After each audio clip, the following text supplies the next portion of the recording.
अस्सलाम वालेकुम वरहमतुल्लाह। आलिम ऑनलाइन में एक मरतबा फिर आपको खुशामदीद कहता हूँ। चलते हैं आपकी लाइव कॉल्स की तरफ।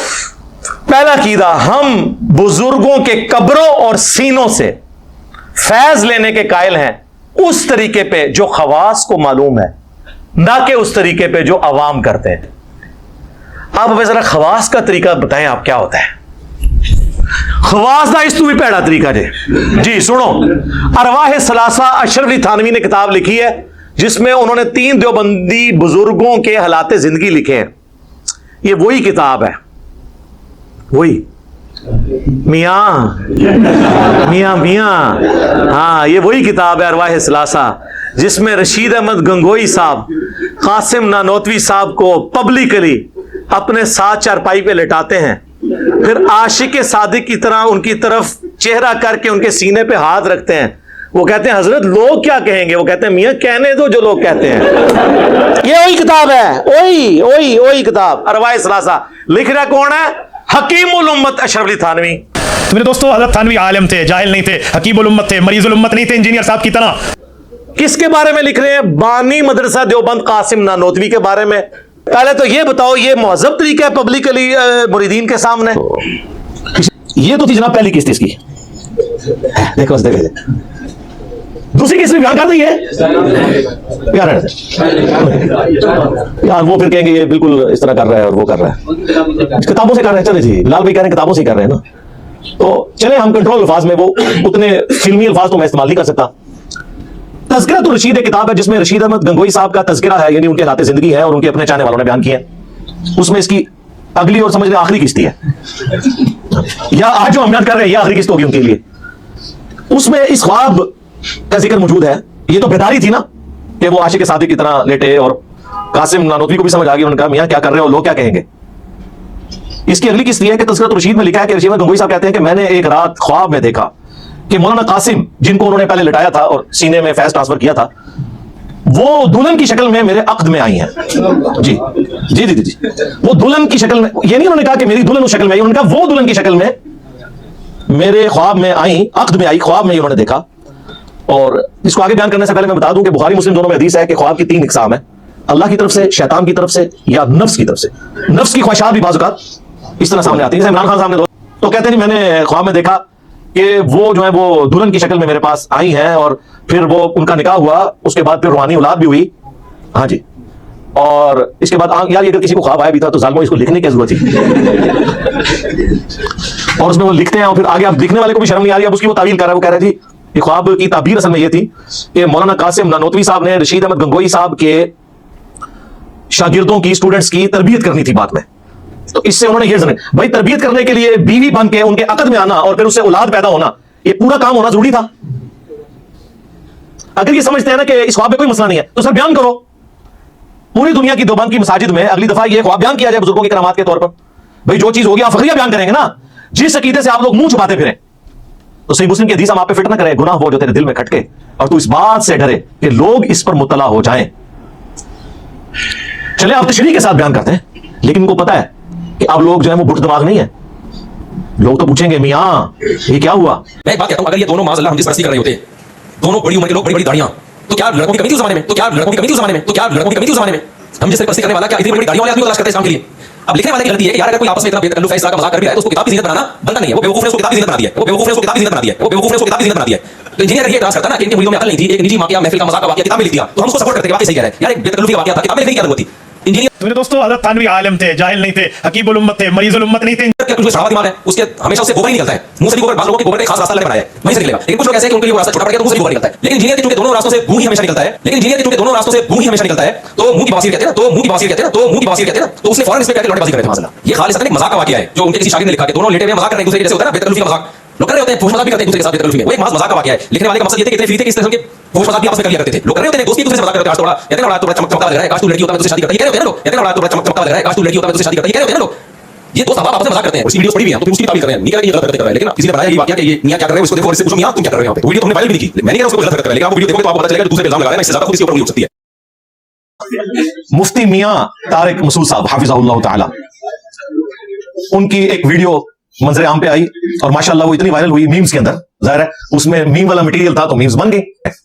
यहां कोई दीनी मसला डिस्कस नहीं हो रहा था, इनके बुजुर्गों का एक जायज मोहब्बत का वाकया डिस्कस हो रहा था। जाहिर है वो नाजायज तो उसे नहीं समझते, अगर नाजायज समझते होते तो मेरे खिलाफ क्लिप तो ना बनाते। वो तो उस मोहब्बत को जायज समझ रहे हैं, इसलिए उन्होंने उसका दिफा किया।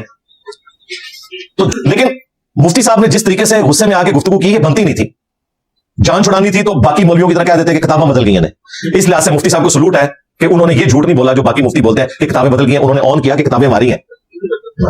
लेकिन जो ये ऑन कर लेता है उसके बाद तो उससे बड़ा इम्तिहान शुरू हो जाता है। तो उन्होंने दिफा करने की कोशिश की, और जो दिफा उन्होंने किया है, अल्लाह माफी दे। सबसे पहले तो उन्होंने मुझे गालियां निकाली हैं। जो जुमले उन्होंने इस्तेमाल किए हैं वो लैंग्वेज मेंबर के ऊपर कैसे इस्तेमाल की, नकले को, और फिर जो लैंग्वेज यूज कर रहे हैं और उन्हें पता नहीं कि उस लैंग्वेज के रगड़े में कौन आ रहा है। वो कहते हैं कि अगर किसी बेवकूफ ने ये वाकया लिख भी दिया था मियां वाला, तो इंजीनियर साहब अगर ये कहते ना कि लिखने की क्या जरूरत थी तो हम साथ देते। अब लिखने वाले की गलती है कि यार अगर कोई आपस में इतना बेतकल्लुफ है, इस तरह का मजाक कर भी रहा है तो उसको किताब की ज़ीनत बनाना बनता नहीं है। वो बेवकूफ ने उसको किताब की ज़ीनत बना दिया है, वो बेवकूफ ने उसको किताब की ज़ीनत बना दिया है, वो बेवकूफ ने उसको किताब की ज़ीनत बना दिया है। तो इंजीनियर ये इतराज करता है ना कि इनके मुरीदों में अकल नहीं थी, एक निजी वाकया महफिल का मजाक का वाकया किताब में लिख दिया, तो हम उसको सपोर्ट करते हैं, बात सही कह रहे हैं यार, एक बेतकल्लुफी का वाकया था, किताब में लिखने की क्या जरूरत थी। मुफ्ती साहब हम तो अरशद राज से कह रहे हैं अपनी वीडियोस में कि लिखने की क्या जरूरत थी। इस तरह के इश्क मशूकी के वाकयात कौन लिखता है अपनी किताबों में? हम तो पहले दिन से कह रहे हैं कि लिखने की क्या जरूरत थी। अच्छा, अब उसने वर्किंग कोई नहीं की हुई थी, उसने पता क्या कहा? उसने कहा अगर उस बेवकूफ ने लिख भी दिया था, और बेवकूफ पता कौन है? हकीमुल उम्मत अशरफ अली थानवी। लिहाजा जो बरेलवी कहते थे ना ये मरीजुल उम्मत है, मुफ्ती साहब ने आधी बात मान ली है कि मरीजुल उम्मत है या नहीं है, ये बेवकूफुल उम्मत है। बेवकूफ का है उन्होंने इसको, अशरफ थानवी को। हो सकता है इस पर भी अब रुजू करना पड़े, बड़े किसी मुफ्ती ने सुन लिया, उन्होंने कहा तू यार कितने साढ़े बुजुर्गों को बेवकूफ कह देता है, लेकिन वर्किंग नहीं थी। तो मेरे दोस्तों, हज़रत थानवी आलिम थे, जाहिल नहीं थे, हकीमुल उम्मत थे, मरीजुल उम्मत नहीं थे। तो मैंने आज इरादा किया कि मैं वर्ड पे वर्ड पढ़ूं और जो बंदी भोली अवाम उनको मुखातिब करूं कि सब सुनो और जाके मैच करो कि क्या ये लैंग्वेज उलमाए दीन की होती है, मुफ्तिया की होती है, ये मदारिस के अंदर ये काम करते हैं और मजमे में करते हैं, टीनेजर्स बच्चों के सामने करते हैं, उन्हें ये तालीमात देते हैं। ये भी झूठा दिफा कर रहा है कि नहीं वो लादा से हुआ था, वो मजमे में हुआ है और वहां टीनेजर्स बच्चे थे। और मजे की बात बताऊं, उस वक्त अशरफ अली थानवी साहब भी टीनेजर थे। हाँ जी, और ये कोई ऐसा मामला नहीं है, ये आजकल जो फिल्में भी इस किस्म की आ रही है ना, इसी उम्र के ही है। ये कह रहे हैं लंबी लंबी दाढ़ियों वाले, कोई लंबी लंबी दाढ़ियों नहीं, छोटी उम्रों के थे जिस वक्त का ये वाकया है। मैं वो सन भी बता देता हूं आपको, अंदाजे से उसके करीब करीब ले जाऊंगा। कोई ऐसा मामला नहीं था, कोई लंबी दाढ़ी वाले नहीं थे। और देखें क्या लैंग्वेज इस्तेमाल कर रहा है, खुद बता रहा है, कह रहा है उनके लिए लड़के थोड़े थे जो उन्होंने बाबू नहीं करना था। मैं एक बात कहता हूं, अगर ये दोनों माज़अल्लाह हम जिस परस्ती कर रहे होते, दोनों बड़ी उम्र के लोग, बड़ी बड़ी दाढ़ियां, तो क्या लड़कों की कमी थी उस जमाने में? तो क्या लड़कों की कमी थी उस जमाने में? तो क्या लड़कों की कमी थी उस जमाने में?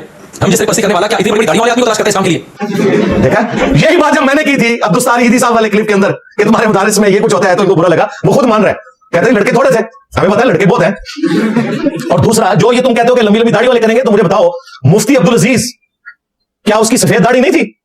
और सामने जिस बच्चे के साथ वो जबरदस्ती कर रहा था वो भी कम से कम 22-25 साल का था, उसकी भी इतनी बड़ी दाढ़ी थी। लिहाजा मुफ्ती साहब, ये आपका जो इतराज है कि दाढ़ी वाले आपस में नहीं कर सकते, इसकी तो वीडियो निकली हुई है, और वो मुफ्ती अब्दुल अजीज भी खुद देवबंदी है, और वीडियो भी खुद उसने बनाई उस स्टूडेंट ने जिसका इस्तेसाल हो रहा था। ये आपका कहना कि लड़के थोड़े थे, नहीं, मुफ्तियों के लिए ना वो लड़के छोड़ते हैं ना बड़ी उम्र के छोड़ते हैं, लत पड़ी हुई है उनको। ये इसका जो कहना ना, ये भी बिल्कुल बातिल है, वीडियो मौजूद है। मुझे बताया मुफ्ती अब्दुल अजीज, वाइट दाढ़ी है, उस बच्चे की भी इतनी दाढ़ी है, कोई छोटा बच्चा तो नहीं था वो। ये कहना कि दाढ़ी वाले कैसे कर सकते हैं?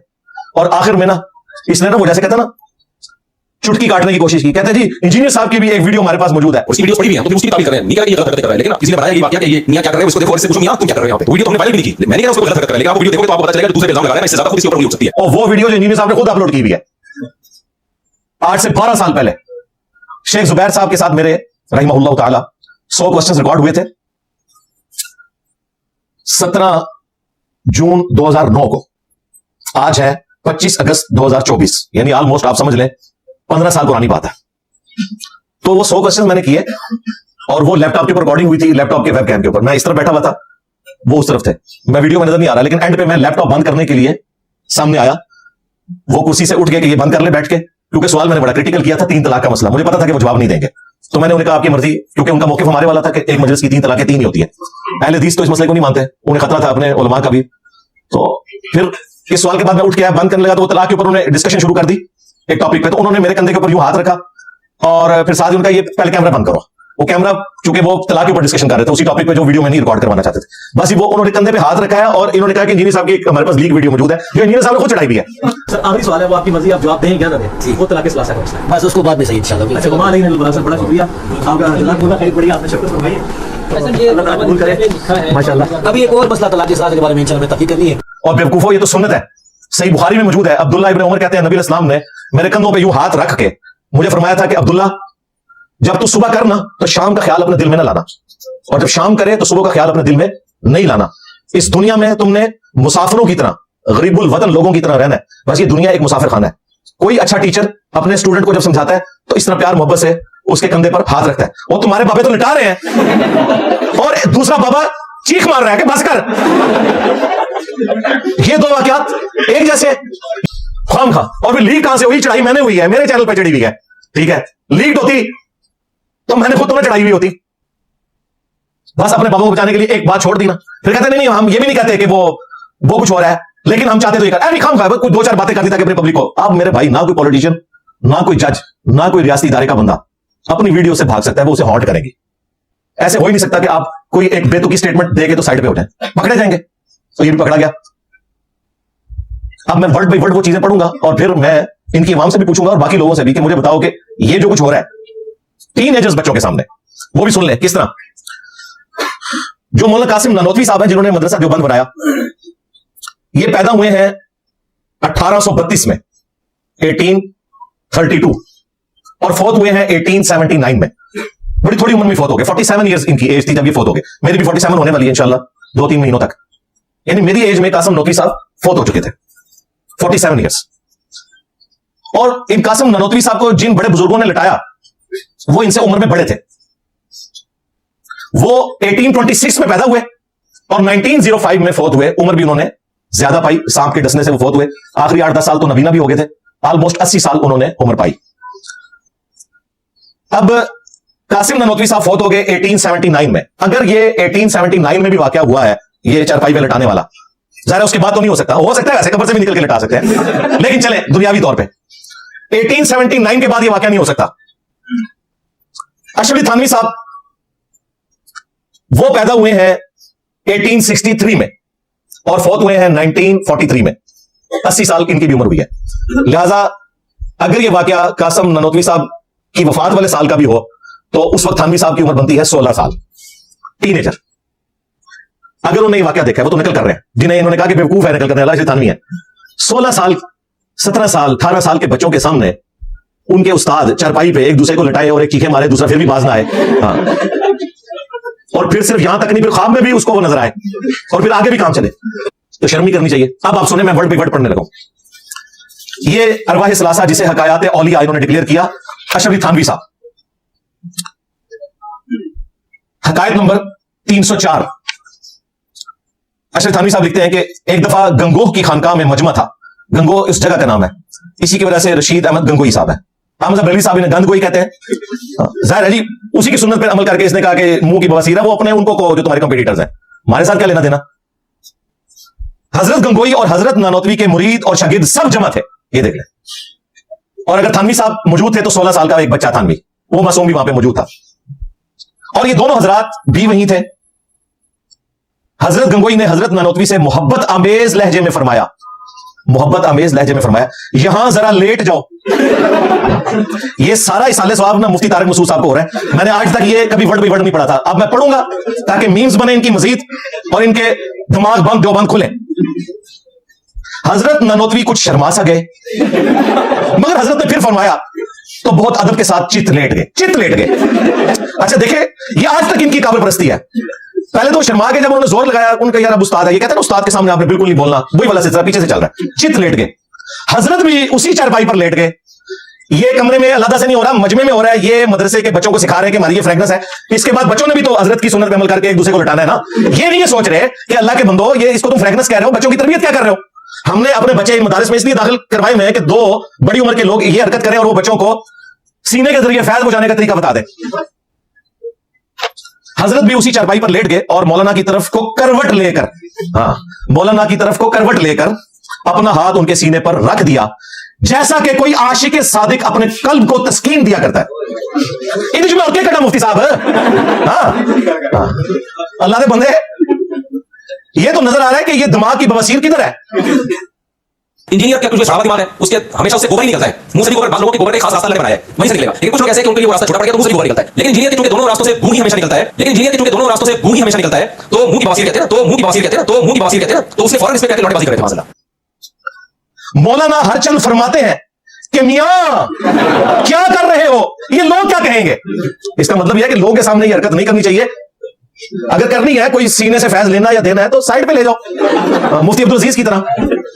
और क्या मतलब निकालूं, आप बताएं इसका क्या मतलब है। जाए इंटरनेशनल कोर्ट में ये ले जाए, उन्हें कहे उन्होंने तो निकाला है, स्पॉटलाइट फिल्म बनाई हुई है भाई। वेटिकन सिटी के पॉप्स ने जो गलत हरकतें की हैं लड़कों के साथ और वहां की नन्स के साथ, उन्होंने तो वीडियो बना दी है, वो तो कोई लिहाज नहीं करते।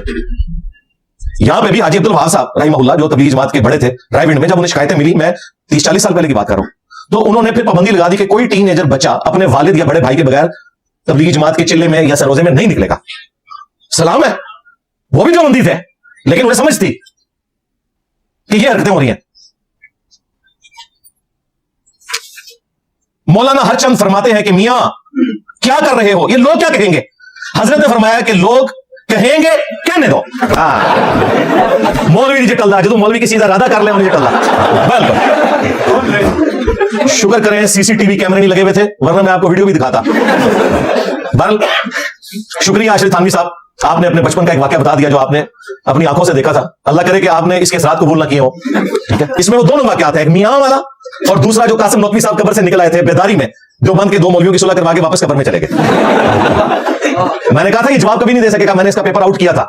अब ये कह रहे हैं वो कब्रों से फैज ये होता है कि जिस तरह हजरत उमर ने ख्वाहिश की थी मैं कब्र रसूल के साथ दफन हूं। ना मुफ्ती साहब ना, मैं नबी साहब है कोई नहीं, तेरे बाबे थे शायद कोई नहीं, ये नहीं है।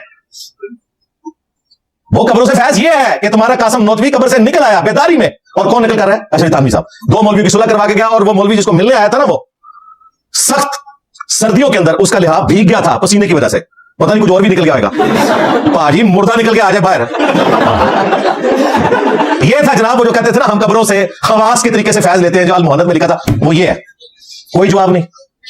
फिर कहता नहीं नबी इस्लाम की जो जिस्मानी हयात है कब्र में, वो तो इंजीनियर साहब भी मानते हैं, बिल्कुल जिसमें अतर सलामत है, लेकिन तुम जिस जिस्मानी हयात को मानते हो उसमें कब्र मुबारक से हाथ भी बाहर निकालते हो। मैंने ये दलील दी थी तो पी गया। तेरे मुफ्ती आजम प्लेनेट अर्थ देवबंद तकी उस्मानी साहब ने दरस हदीस में ये झूठा वाकया सुनाया। तो मौरखीन ने लिखा है कि जो भी ये शेर पढ़े तो रौज़ा अक़दस में से नबी करीम सल्लल्लाहु अलैहि वसल्लम का दस्त मुबारक जाहिर हुआ, और हजारों इंसानों ने ये नज़ारा किया कि दस्त मुबारक जाहिर हुआ। अहमद नबी जुबाइर ने दस्त मुबारक को बोसा दिया और दस्त मुबारक फिर वापस है। कितना अभी वो शान वाकया इनके साथ पेश आया, और ये मौरखीन ने मुतादिद तारीखों में लिखा है, और लिखा है कि हजारों अपराध की मौजूदगी में वाकया पेश आया कि 550 साल बाद शेख अहमद रफाई के लिए रसूलुल्लाह ने कब्र अतर से हाथ बाहर निकाला, ख्वाब में नहीं बेदारी में, 90,000 लोगों की मौजूदगी में। झूठ लिखा, ये पापा जानी में भी लिखा हुआ है, और इनके बड़े शेख ज़करिया कांदलवी तबलीगी जमात वाले ने फजाइल हाज में लिखा हुआ है, और कहते हैं हाथ चूमा उन्होंने, और अब्दुल कादिर जिलानी भी साथ थे और नहीं चूम सके। वो मैं उन्हें नहीं चूमिया भाई, हालांकि वो पीर था, मुरीद तो शेख अहमद रफाई था। झूठा वाकया ये तुम मानते हो जिस्मानी हयात, इसका जवाब दे। नहीं दे सकते। मैंने उसमें भी कहा था मैं जो कुछ पेपर आउट कर रहा हूं, इन्होंने जवाब देने हैं, उनके भी जवाब दे रहा हूं, लेकिन ये कभी भी बोरा खोल के किसी बात का जवाब नहीं दे सकेगा। उसने नहीं दिया, सदी बातें करके साइड पे हो गया। तो जो अल मुहन्नद में कीता था ना कि बुजुर्गों के सीनों और कब्रों से फैज लेने के कायल है, तो कब्रों से तो फैज मैंने बता दिया ये था कि कासिम नौतवी जिंदा होकर दोबारा से कब्र से निकल आया। सीने से फैज के लिए हमने ये वाकया बयान किया था, जिसके ऊपर मुफ्ती साहब कह रहे हैं कि इंजीनियर के मुंह से तो गंद ही निकलता है, ऐसे मुंह की बवासीर है। यार ये गंद तुम्हारे बुजुर्गों ने किया, मैं तो बयान कर रहा हूं। अगर तो मैंने गन पॉइंट पे दोनों तुम्हारे बुजुर्गों को लिटाया हो चरपाई पे, फिर तो मैं मुजरिम हूं। ठीक है, अपनी मर्जी से लेटे, एक चीख रहा है, दूसरा कह रहा है कि देवबंद दिमाग बंद, मेरा क्या कसूर है। अच्छा, उन बाबुओं को कुछ नहीं कह रहा, उल्टा उनके दिफा पे पता क्या कह रहे हैं, कहते हैं देखें कि हमारे भी यहां होता है ना, कोई लड़का जो है वो जरा अच्छा लिबास पहना हो तो वो कहते हैं आज तो बड़ा तू चमक रहा है, अगर तू लड़की होता तो मैं तो उससे शादी कर लेता हूं। नाऊज़ु बिल्लाह। ये खालिसन एक मजाक का वाकया है जो उनके किसी शागिर्द ने लिखा कि दोनों लेटे हुए मजाक कर रहे हैं एक दूसरे के, जैसे होता है ना बेतकल्लुफी का मजाक लोग कर रहे होते हैं, फोश मजाक भी करते हैं एक दूसरे के साथ बेतकल्लुफी में। वो एक मजाक का वाकया है। लिखने वाले का मकसद ये था कि इतने फ्री थे कि इस तरह के फोश मजाक भी आपस में कर लिया करते थे। लोग कर रहे होते हैं दोस्ती दूसरे से मजाक करते हैं, आज थोड़ा कहते हैं ना थोड़ा चमकता लग रहा है, काश तू लड़की होता मैं तुझसे शादी करता, ये कह रहे होते हैं ना लोग, कहते हैं ना थोड़ा चमकता लग रहा है, काश तू लड़की होता मैं तुझसे शादी करता, ये कह रहे होते हैं ना लोग। ये दोस्त आपस में मजाक करते हैं। मुफ्ती साहब ये आपके मदारिस में इस तरह होता है? हमने तो आज तक जिंदगी में आपकी मुबारक जुबान से ये गुफ्तगू सुनी है कि कोई दोस्त अपने दोस्त को ये कह रहा हो, और फिर दूसरी तरफ ये बुजुर्गाने दीन है, बुजुर्गाने दीन ये तरबियत कर रहे हैं कि वो एक दूसरे को ये कहते हैं कि अगर तू ये होता तो मैं तेरे से शादी कर लेता। मतलब अगर ये दुनियादार लोग ये बात कर रहे हो ना, वो भी शायद उधर ही करते होंगे, हमने तो आज तक इस तरह की बात नहीं सुनी, तो समझ आती है तुमने तो इन्हें औलिया बना के पेश किया और हकायात औलिया लिखी हुई है। ये वाकयात अपनी किताबों से पढ़ के नहीं सुना सकते। मैं मुफ्ती साहब की तारीफ करूंगा कि उन्होंने अपने बुजुर्गों की तालीमात से भागने की बजाय जड़े और मुकाबला किया है, और खुद भी जलील हुए, अपने फिरके में भी जलील कराया। हाँ, यही कुछ हुआ। बाकी भी जवाब देख रहे हैं, मैंने 3 अकीदे अल मुहन्नद के बताए थे, जो जवाब आ रहे हैं लूले लंगड़े, उनकी सिर्फ मीम्स ही बन रही है। ये वजह थी जो ये जवाब नहीं देता था और कहता था मेरे पास बोरे हैं, बोरा खोल ले आ जाए, बिचू क्या निकले आ जाए, बवासीर निकली बिचू। तज़किरतुर रशीद, उसमें आशिक इलाही मिर्ठी साहब लिखते हैं कि जो रशीद अहमद गंगोई साहब है, यानी जिन्होंने जबरदस्ती लटाया था साद कासिम ननौतवी साहब को, अब वो उसकी हिकमत बता रहे हैं कि वो लटाया क्यों था, उसके बाद क्या निकला। वो कहते हैं रशीद अहमद गंगोई साहब ने फरमाया, मैंने एक बार ख्वाब देखा कि मौलवी मोहम्मद कासिम ननौतवी उरूस की सूरत में, यानी कि दुल्हन की सूरत में मौजूद है और मेरा उनसे निकाह हुआ है। हाँ जी, हाँ जी। अब मैं बोला, मुझे तो कहता कहो सुभान अल्लाह। अच्छा, सो जिस तरह औरत और शोहर में एक दूसरे से फायदा पहुंचता है, इसी तरह मुझे उनसे और उन्हें मुझसे फायदा पहुंचा है, तो काम भी खत्म। कोई रह गई इसमें चीज, मुझे बताएं। आप ये कह सकते हैं कि जी ये ख्वाब पे तो कोई इख्तियार नहीं है, बिल्कुल हम आपके साथ हैं, लेकिन ये शैतानी ख्वाब है, इसको शैतानी ख्वाब रहने दें, इसे लिखने की क्या जरूरत है। और देखिए, सिर्फ शादी तक नहीं, अगली बातें भी लिखी हुई है, और फिर इसके बाद उन्होंने उसे जस्टिफाई किया है कि ये शादी हुई है, इसके अंदर ये इशारा था कि जो ये औलाद होगी तो उस औलाद की तरबियत बाद में रशीद अहमद गंगोई साहब ने करनी थी, क्योंकि कासिम मियां तो 47 ईयर्स की एज में फौत हो गए। बाद में कासिम ननौतवी साहब के बाद रशीद अहमद गंगोई साहब को सरपरस्त आला देवबंद मदरसे का चुना गया, और वो ऑलमोस्ट उनकी वफात के बाद तकरीबन कोई आप समझ लें 25 साल तक जिंदा रहे और देवबंद मदरसे को चलाते रहे। ख्वाब की ताबीर वाकई पूरी हुई है आपकी नजर में। और फिर एंड पे वो आयत लिख रहे हैं, अर्रिजालु क़व्वामून अलन निसा, मर्दों को अल्लाह ने औरतों पर हाकिम बनाया है। वो आयत कोट कर रहे हैं रशीद अहमद गंगोई साहब कि जिस तरह मर्दों को अल्लाह ने औरतों पर हाकिम बनाया है, और वो उनके बच्चों की नानो नफी वाला मामला भी लेके चलते हैं इस तरीके से। मैं वो मर्द हूं और मेरी वो ज़ौजा थी कासिम ननौतवी, हाज़िर है, वो ये कहना चाह रहे हैं ना। जो पूरी दिहाड़ी सोचते रहते कोई कुछ ख्वाब ही नजर आता है। जो तू दिहाड़ी लटाओगे तो ख्वाब ही नजर आएगा ना। अगर ये लिखा होता ना कि मैंने दुल्हन को कासिम की शक्ल में देखा, फिर भी कुछ शरीफाना ख्वाब होता उनका, कासिम को मैंने दुल्हन की शक्ल में देखा और उनका एक दूसरे से फायदा भी पहुंचा, वही जो आप समझ रहे हैं। जो मुफ्ती साहब वो खतरनाक अल्फाज भी इस्तेमाल करते हैं, वो कह रहे हैं कि देखो जी तो लटाया था, कुछ नहीं आगे हुआ। मुफ्ती साहब आपकी ख्वाहिश भी पूरी कर दी, अगली किस्त जो है वो ख्वाब में हो गई थी। मेरा ख्याल मुफ्ती साहब के लिए इतनी खुराक काफी है। इंशाअल्लाह ताला इससे उनको आराम आ जाएगा, क्योंकि एक बहुत बड़ा वाकया था इस एतबार से कि वो जेल में, आपको पता ड्रामा लगाने आए थे 2-3 साल पहले, तो 2-3 साल लगे बोरा खुलने में, और बोरे जो है निकले आ जाए, और तुम्हारे सामने आ गया। ये सब क्या देखना पड़ रहा है। अच्छा है मैं गैर मुकल्लिद हूं।